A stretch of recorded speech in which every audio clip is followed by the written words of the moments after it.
Hello students, how are you. आज का जो हमारा टॉपिक है गैसेस लॉ। गैस के कौन कौन से लॉ हैं। हमने गैस की कुछ प्रॉपर्टी स्टडी की थी। कौन कौन सी प्रॉपर्टी थी कि जो गैसेस के पार्टिकल हैं उनके बीच में काफी ज्यादा स्पेस होता है, वो प्रेशर क्रिएट करते हैं। दूसरा हम कहें तो उनके बीच में फोर्स ऑफ अट्रैक्शन है वो नेग्लिजिबल होती है, या हम कह सकते हैं स्लाइटली मतलब बहुत कम होती है। थर्ड अगर हम कहें कि इसकी ना तो डेफिनेट शेप होती है और ना ही डेफिनेट वॉल्यूम होता है, डेंसिटी भी इसकी कम होती है। इसकी कुछ हमने प्रॉपर्टी स्टडी की थी गैसेस की। आज हम गैस के कुछ लॉ कर रहे हैं। उस लॉ के लिए हमने प्रेशर, वॉल्यूम और टेम्परेचर, इन तीनों के बीच में रिलेशनशिप करनी है। Means pressure, volume, temperature. अगर हमने टेम्परेचर को कांस्टेंट किया तो प्रेशर और वॉल्यूम के बीच में क्या रिलेशनशिप है। अगर हमने वॉल्यूम को कांस्टेंट किया तो प्रेशर और टेम्परेचर के बीच में क्या रिलेशनशिप है। और अगर हमने प्रेशर को कांस्टेंट किया तो वॉल्यूम और टेम्परेचर के बीच में क्या रिलेशनशिप है। ये रिलेशनशिप हमने बतानी है। इसी को हम क्या कहते हैं, गैसेस लॉ। और ये क्या होगा, जो यहां पे गैस का मास लेना है, गैस का मास वो क्या लेना है, फिक्स। क्या लेना है यहां पे, फिक्स होगा। ये हम कह सकते हैं एट ए गिवन मास, जो भी गिवन मास होगा वो क्या होएगा, फिक्स होगा। किसका, गैस का।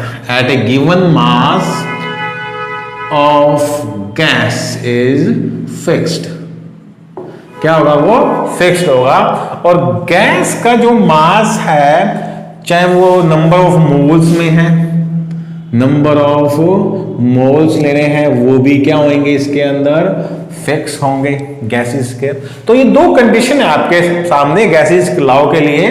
फर्स्ट, प्रेशर, वॉल्यूम और टेम्परेचर में एक को हम कांस्टेंट रखेंगे, दो बाकी के बीच में क्या रिलेशनशिप है। सेकंड, जो गैस का मास लेना है वो क्या होना चाहिए, फिक्स होना चाहिए। और इसी के बेस पे हम स्टार्ट करते हैं अपना फर्स्ट लॉ, और वो है बॉयल्स लॉ। कौन सा है, बॉयल्स लॉ। ये क्या कहता है, अब बॉयल्स लॉ में सबसे पहले आपको यहां पे टेम्परेचर कांस्टेंट करना है। बॉयल्स लॉ में क्या कांस्टेंट होता है, टेम्परेचर। मींस प्रेशर और वॉल्यूम के बीच में क्या रिलेशनशिप है। At a constant temperature, at a constant temperature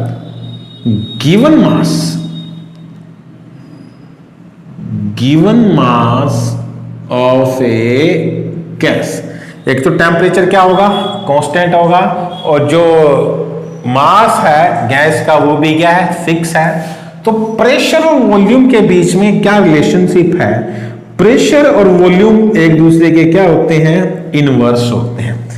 कैसे होते हैं, सपोज मैंने यहां पे एक सिलेंडर लिया है, उस सिलेंडर के अंदर जो गैस है, सपोज ये गैस इतनी है, और इसके ऊपर अगर मैं प्रेशर अप्लाई कर रहा हूं पिस्टन से, इस पे प्रेशर क्या कर रहा हूं, मैं अप्लाई कर रहा हूं, तो जो गैसेस का वॉल्यूम है वो क्या हो जाएगा, कम हो जाएगा। गैसेस का जो वॉल्यूम है वो क्या हो जाएगा, कम।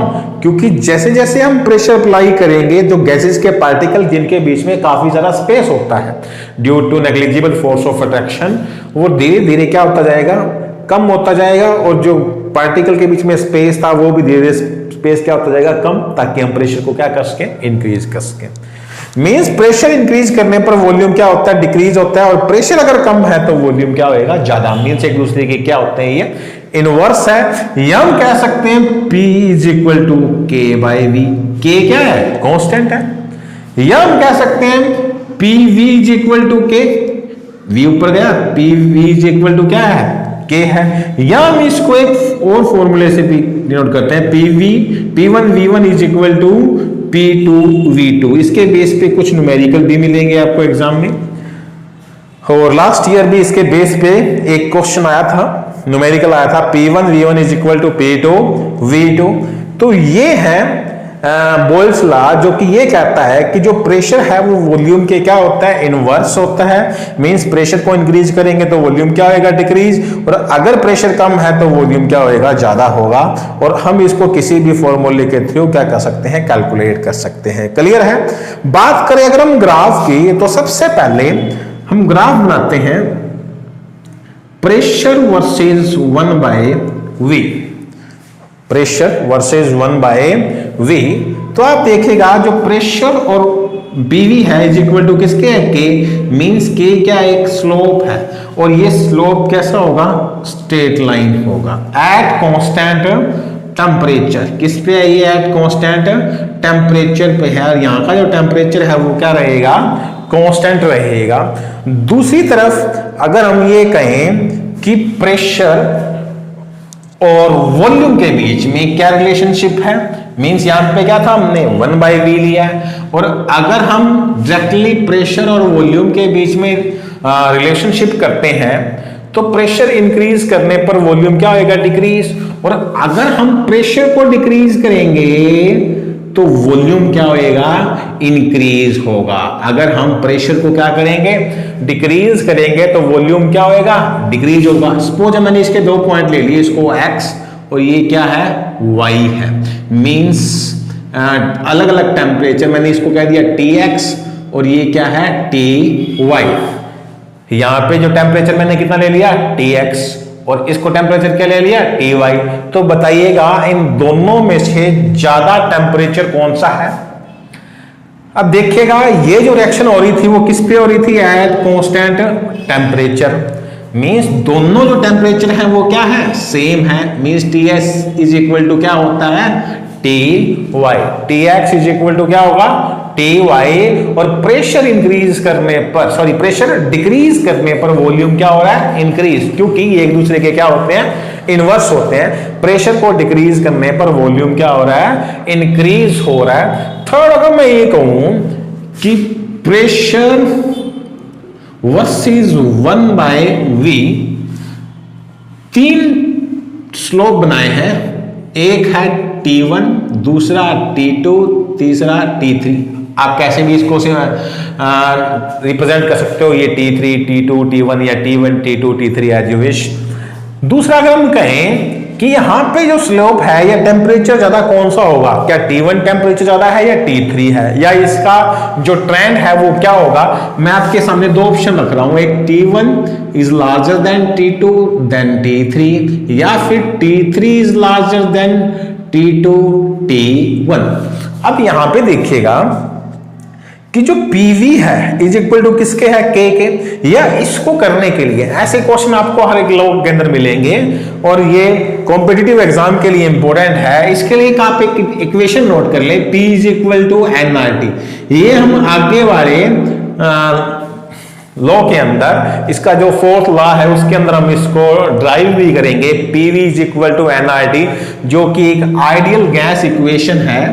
क्या बोलते हैं इसको हम, आइडियल गैस इक्वेशन। नोट कर लें इसको, इसके थ्रू हम इसको नोट करते हैं।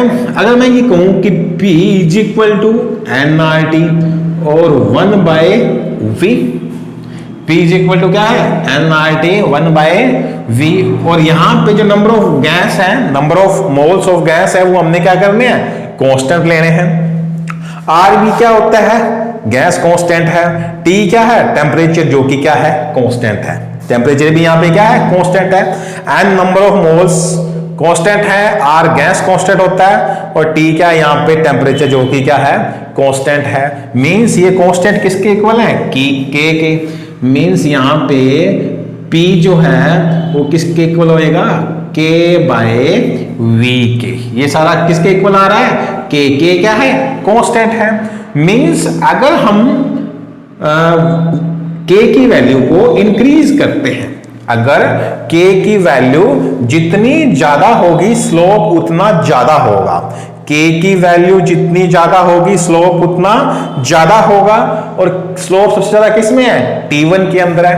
K की वैल्यू जितनी ज्यादा होगी स्लोप उतना ज्यादा होगा, क्योंकि V बाई के अंदर है, और अगर स्लोप ज्यादा है तो हमारा जो ये फर्स्ट ऑप्शन है वो क्या होएगा, राइट होगा। Means T1 is larger than T2 than T3। आप इस इक्वेशन के थ्रू दो लॉ और हैं, उसके अंदर भी हम आपको बताएंगे। इसी इक्वेशन से P इज इक्वल टू क्या था, nRT, जो कि क्या होता है, कांस्टेंट होता है। और कांस्टेंट क्या, एक स्लोप डिसाइड करता है, और K की वैल्यू जितनी ज्यादा होगी स्लोप उतना ज्यादा होगा। Means T1 is larger than T2 than T3। तो ये था फर्स्ट लॉ, बोयल्स लॉ, जो कि ये बता रहा है कि जो प्रेशर और वॉल्यूम है वो एक दूसरे के क्या होते हैं, इनवर्स होते हैं। मींस प्रेशर को अगर हम इंक्रीज करते हैं तो वॉल्यूम क्या होता है, डिक्रीज होता है। और इससे रिलेटेड जो 2-3 ग्राफ थे वो भी नोट कर लें, एग्जाम में आपसे कोई भी पुट हो सकता है। बॉयल्स लॉ या इससे रिलेटेड न्यूमेरिकल जो हैं वो आपको मिल सकते हैं। इस फॉर्मूले पे डिपेंड करेंगे, P1 V1 is equal to P2। और आपको यहाँ पे एनसीईआरटी के जितने भी न्यूमेरिकल मिलते हैं आप उनको प्लीज सोल्व कीजिएगा। इसके बेस पे आपको कुछ न्यूमेरिकल मिलेंगे जो एग्जाम के अंदर आ भी चुके हैं, नोट कर लें। बॉयल्स लॉ, सेकंड जो लॉ है चार्ल्स लॉ, नोट करें। सेकंड है चार्ल्स लॉ। चार्ल्स लॉ क्या क्या रिलेशनशिप थी, V, P, V और T। सबसे पहले हमने बॉयल्स लॉ में टेम्परेचर को कांस्टेंट किया था, ठीक है। अब हम प्रेशर को क्या करेंगे, चार्ल्स लॉ में कांस्टेंट। अगर यहां पे प्रेशर कांस्टेंट है, at constant pressure for a given mass of a gas, volume is directly proportional to temperature. Means अगर हम किसी कंटेनर में गैसेस हैं और इसका टेम्परेचर इंक्रीज करें तो जो गैसेस का वॉल्यूम है वो क्या होएगा, इंक्रीज होगा। समर सीजन के अंदर जब टेम्परेचर काफी ज्यादा होता है तो जो साइकिल की ट्यूब है या किसी व्हीकल की ट्यूब है वो फटने का चांसेस ज्यादा है, क्योंकि टेम्परेचर इंक्रीज करने पर गैसेस के बीच में जो इंटरमोलिकुलर फोर्सेस हैं वो कम हो जाती हैं, और जिसके कारण स्पेस बढ़ता है, और स्पेस बढ़ने के कारण प्रेशर भी क्रिएट होता है। बट यहां पे जो प्रेशर है वो क्या है, कांस्टेंट है। इट मींस टेम्परेचर इंक्रीज होने पर जो वॉल्यूम है वो क्या होएगा, इंक्रीज होगा। वॉल्यूम क्या होएगा, इंक्रीज होगा। मींस वॉल्यूम जो है वो टेम्परेचर के क्या है, डायरेक्टली प्रोपोर्शनल है। या हम कह सकते हैं V is equal to KT, दूसरा फॉर्मूला है। थर्ड हम कह सकते हैं, अगर ये T बाय में वे कहते हैं V by T is equal to क्या हो सकता है, K हो सकता है। फोर्थ हम कह सकते हैं V1 by T1 is equal to V2 by T2, जिसके बेस पे आपसे न्यूमेरिकल मैक्सिमम पुट होते हैं। V1 by T1 is equal to क्या होता है, V2 बाय T2। मींस अगर टेम्परेचर ज्यादा है तो वॉल्यूम भी क्या होगा, ज्यादा। At constant pressure for a given mass of a gas, volume is directly proportional to temperature. और हमने एक आइडियल गैस इक्वेशन की थी, PV इज इक्वल टू क्या था, nRT। और आप इस फॉर्मूले के थ्रू भी इसको बता सकते हो कि अगर प्रेशर कांस्टेंट है, नंबर ऑफ मोल्स कांस्टेंट है, R कांस्टेंट है, तो V इज इक्वल टू क्या होएगा, T होगा। और ये क्या है, P इसके नीचे जाएगा, means V is equal to NR by P। और यहां पे क्या था, T। NR बाय P क्या है, कांस्टेंट है, means V is equal to क्या होएगा, KT। V is equal to क्या होएगा, KT। N number of moles constant, R gas constant, P pressure constant, means V is equal to क्या होगा, KT। अब देखिएगा, ध्यान से देखिएगा, पहले वाला जो लॉ था बॉयल्स लॉ, उसके अंदर जो वॉल्यूम था वो बाय में था। इट मींस जो स्लोप है K, अगर K की वैल्यू इंक्रीज हो रही थी तो स्लोप भी क्या था, ज्यादा था। बट यहां पे जो स्लोप बनेगा वो कुछ चेंज होगा। सबसे पहले आप वॉल्यूम वर्सेस टेम्परेचर, और यहां पे जो टेम्परेचर प्रेशर है वो क्या है, कांस्टेंट है। अगर यहाँ पे प्रेशर कांस्टेंट है तो इस इक्वेशन को हम कहेंगे आइसोबार, स्लोप को हम क्या कहेंगे, isobar, means at constant pressure. और बोल्स लॉ में टेम्परेचर कांस्टेंट था जिसको हम कहते हैं आइसोथर्मल, जहां पे टेम्परेचर क्या था, कांस्टेंट, यहाँ पे प्रेशर कांस्टेंट है, इसको हम क्या बोलेंगे, आइसोबार। और अगर हम बात करें ग्राफ की, दूसरे ग्राफ की, वॉल्यूम वर्सेस टेम्परेचर, और यहां पे सपोज अलग अलग गैसेस के लिए क्या दिए हुए हैं, प्रेशर दिए हुए हैं। मैंने इसको बोल दिया प्रेशर P1, ये P2, P3 और भी हो सकते हैं। तो हमने यहां पे प्रूव किया है कि पहले बाय में था तब क्या था, K की वैल्यू जितनी ज्यादा स्लोप उतना ज्यादा, बट यहां पे अब K की वैल्यू ज्यादा तो स्लोप क्या होएगा, कम। अगर स्लोप कम है तो P3 की वैल्यू क्या होगी, ज्यादा। P3 is larger then P2 then P1। ये इसके अंदर क्या होएगा, ट्रेंड होगा वॉल्यूम वर्सेस टेम्परेचर। ये था सेकंड लॉ, चार्ल्स लॉ, जो कि ये कहता है at constant pressure for a given mass of a gas in which volume is directly proportional to temperature, जिसमें क्या होता है, for a given mass of a gas volume is directly proportional to temperature। ये कुछ इसके फॉर्मूले हैं और ये जिसके क्या बन में है, ग्राफ है। यहां पे K की वैल्यू जितनी ज्यादा होगी स्लोप कम होगा, means P3 is larger than P2 than P1। Next जो लॉ है, अब हमने किस किस के बीच में रिलेशनशिप किया है, फर्स्ट हमने की थी टेम्परेचर को कांस्टेंट किया था, प्रेशर और वॉल्यूम के बीच में रिलेशनशिप थी, बॉयल्स लॉ था। सेकंड चार्ल्स लॉ में हमने प्रेशर को कांस्टेंट किया, रिलेशनशिप किसके बीच में, वॉल्यूम और टेम्परेचर के बीच में। अब हम किसको कांस्टेंट करेंगे, वॉल्यूम को, तब हम रिलेशनशिप किसके बीच में करेंगे, प्रेशर और टेम्परेचर के बीच में। थर्ड लॉ गे-ल्यूसिक्स लॉ, थर्ड है गे-ल्यूसिक्स लॉ, ये हम इसको कहते हैं प्रेशर वॉल्यूम टेम्परेचर में हमने यहां पे वॉल्यूम को कांस्टेंट करना है, मींस प्रेशर और टेम्परेचर रिलेशनशिप, प्रेशर और टेम्परेचर रिलेशनशिप। तो हम क्या कहेंगे इसको, इसकी definition, at constant volume for a given mass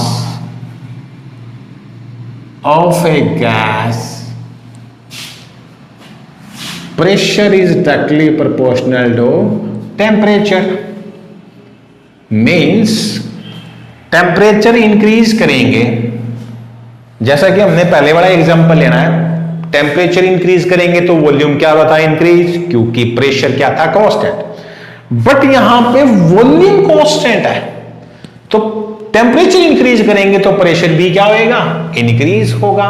पहले टेम्परेचर इंक्रीज करने पर वॉल्यूम इंक्रीज हो रहा था क्योंकि प्रेशर कांस्टेंट था, बट यहां पे वॉल्यूम कांस्टेंट है तो टेम्परेचर इंक्रीज करने पर प्रेशर क्या होगा, इंक्रीज होगा। और P इज इक्वल टू क्या होगा, KT, या हम कह सकते हैं P बाय में T is equal to K, या फिर हम कह सकते हैं P1 by T1 is equal to P2 by T2। ये है, या हम दूसरी इक्वेशन कौन सी थी, ideal gas equation, P is equal to क्या था, nRT। यहां पे कांस्टेंट क्या है, वॉल्यूम, वॉल्यूम कांस्टेंट है तो P इज इक्वल टू क्या होएगा, NR बाई V, और क्या होएगा, T। NR बाई V क्या है, K है, तो P इज इक्वल टू क्या होएगा, KT, जो कि इक्वेशन आ रही है। N constant, R constant, V क्या है, constant, it means P is equal to क्या होएगा, KT होगा। ये एक, और इसमें भी जो ग्राफ बनेगा बिल्कुल सेम बनेगा, किस किस के बीच में, प्रेशर और टेम्परेचर के बीच में। यहां पे जो स्लोप बनेगा उसको हम क्या बोलेंगे, आइसोकोर। ये ध्यान रखें, आइसोचोर नहीं है ये, आइसोकोर। क्या है ये, आइसोकोर। और इसके अंदर जो ग्राफ बन रहा है प्रेशर और टेम्परेचर के बीच में, वो एक स्लोप फॉर्म हो रहा है। और इस इक्वेशन से जो ग्राफ है प्रेशर वर्सेस टेम्परेचर का, प्रेशर वर्सेस टेम्परेचर का मींस V1, V2, V3 में से स्लोप जितना ज्यादा, के की वैल्यू जितनी ज्यादा होगी स्लोप उतना कम होगा। Means V3 is larger than V2 than V1। Slope के की वैल्यू जितनी ज्यादा स्लोप उतना कम। V3 is larger than V2 than V1। Same graph है जैसा कि हमने पहले किया था आइसोकोर, पहला जिसमें टेम्परेचर कांस्टेंट था, आइसोथर्मल प्रेशर कांस्टेंट था, आइसोबोर वॉल्यूम कांस्टेंट था, इसको हम क्या बोलते हैं, आइसोकोर बोलते हैं। ठीक है, तो ये था third law, Gay Lussac's law means at constant volume for a given mass of a gas pressure is directly proportional to temperature. Third law. Fourth जो लॉ है वो है एवोगैड्रो लॉ। एवोगैड्रो लॉ क्या करता है, अकॉर्डिंग टू एवोगैड्रो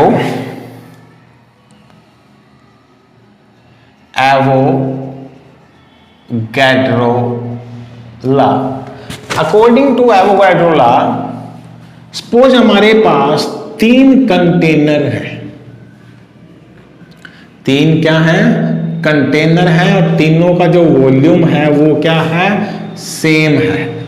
तीनों का volume क्या है, सेम है। अगर वॉल्यूम सेम है, सपोज मैंने यहां पे ले ली 1 लीटर ऑक्सीजन, इसमें 1 लीटर नाइट्रोजन, इसमें 1 litre Cl2 at constant temperature and pressure. Pressure और टेम्परेचर भी क्या है, कांस्टेंट है।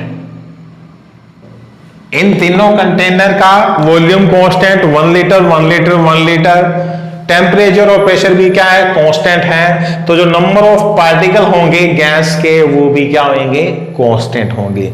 मींस इनका जो वॉल्यूम है वो क्या रहने वाला है, कांस्टेंट, और वॉल्यूम कांस्टेंट है तो जो नंबर ऑफ पार्टिकल हैं गैसेस के वो भी क्या होंगे, constant. Means number of particle या volume is directly proportional to number of particle. अगर हम 1 लीटर से 2 लीटर कर देते हैं तो वॉल्यूम भी क्या हो जाएगा, डबल हो जाएगा। मींस वॉल्यूम जो है वो नंबर ऑफ पार्टिकल के क्या होते हैं, डायरेक्टली प्रोपोर्शनल होते हैं। ये कौन कहता है, Avogadro law. At constant temperature and pressure, अगर तीनों गैसेस का हमने वॉल्यूम सेम ले रखा है तो इसमें जो नंबर ऑफ पार्टिकल होंगे वो भी क्या होंगे, सेम होंगे। अगर इसमें 4 पार्टिकल है तो इसमें भी 4 होंगे, तो इसमें भी क्या होंगे, 4। अगर इसमें 6 पार्टिकल हैं तो इनमें भी क्या होंगे, 6 पार्टिकल होंगे। मींस वॉल्यूम किस पे डिपेंड करता है, नंबर ऑफ पार्टिकल्स पे। वॉल्यूम सेम तो नंबर ऑफ पार्टिकल भी क्या होंगे, सेम होंगे। ये कौन सा लॉ करता है, Avogadro law. And V is equal to क्या होएगा, Kn, या V बाय में क्या होता है, N। कैसे भी ले सकते हो। दूसरा अगर हम कह सकते हैं वॉल्यूम जो है वो टेम्परेचर के, नंबर ऑफ पार्टिकल्स के क्या है, इक्वल है। क्लियर है, ये है एवोगैड्रो लॉ, फोर्थ लॉ। और इन्हीं से मिलके हमारी एक इक्वेशन बनी थी, कौन सी, PV is equal to nRT। Next है combined gas law. Gas law, या हम इसको कहते हैं आइडियल गैस इक्वेशन या आइडियल गैस लॉ। क्या कहता है, कंबाइंड गैस लॉ मींस जो हमने 3 लॉ किए हैं। फर्स्ट था बॉयल्स लॉ। क्या कहता था Boyle's law, volume is directly inversely proportional to pressure. Second law ने according to Boyle's law, second था चार्ल्स लॉ जो ये कहता था कि जो वॉल्यूम है वो डायरेक्टली प्रोपोर्शनल है किसके, टेम्परेचर के, according to Charles law. Third Avogadro law कहता है volume is directly proportional to number of particles, means जो वॉल्यूम जो हमने किया था गैलिलियो लॉ जिसमें वॉल्यूम कांस्टेंट था वो हमने नहीं लेना, हमने तीन जो वॉल्यूम वाले हैं ये कौन से के अकॉर्डिंग था, एवोगाड्रो लॉ जिसमें वॉल्यूम होता है directly proportional to number of particle. It means V is equal to क्या होगा, V directly proportional to NT by में P, और V PV directly proportional to NT, PV is equal to nRT, R जिसको हम कहते हैं gas constant. क्या बोलते हैं इसको हम, गैस कांस्टेंट। R एक कांस्टेंट हमने यूज किया इस डायरेक्टली प्रोपोर्शनल को हटाने के लिए, और इस कांस्टेंट को हम क्या बोलते हैं, गैस कांस्टेंट। दूसरा इससे रिलेटेड कुछ और इक्वेशंस हैं, पहले इसको नोट कर लें। अगर हम कहें कि PV इज इक्वल टू क्या होती है, nRT। P क्या है यहां पे, pressure, V volume, N is the number of moles, R gas constant, T temperature. N जो है वो इक्वल होता है गिवन मास बाय में molar mass. N number of moles is equal to given mass of solute, या कोई भी हो सकता है गिवन मास बाय में molar mass. So PV is equal to क्या होगा, small m by capital M RT।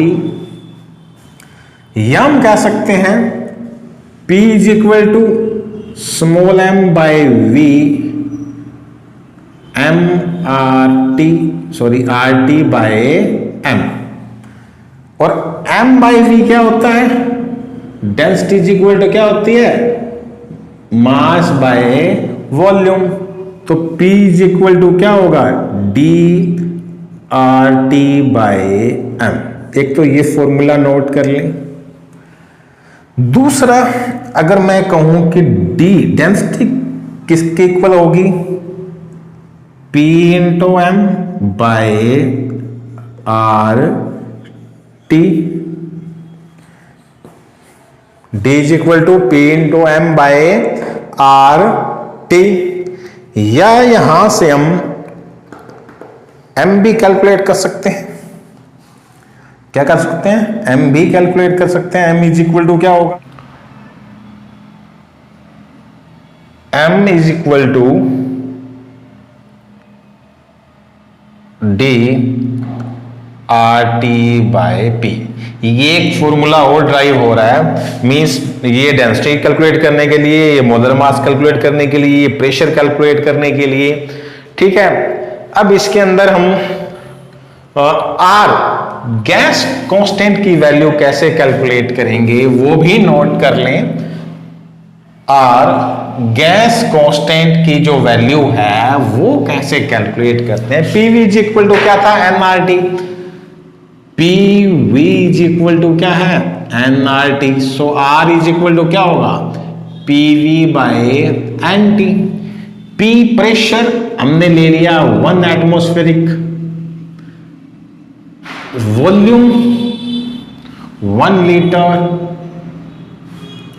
Bye में N number of moles 1 mole, और टेम्परेचर ले लिया 273 केल्विन। तो R गैस कांस्टेंट की वैल्यू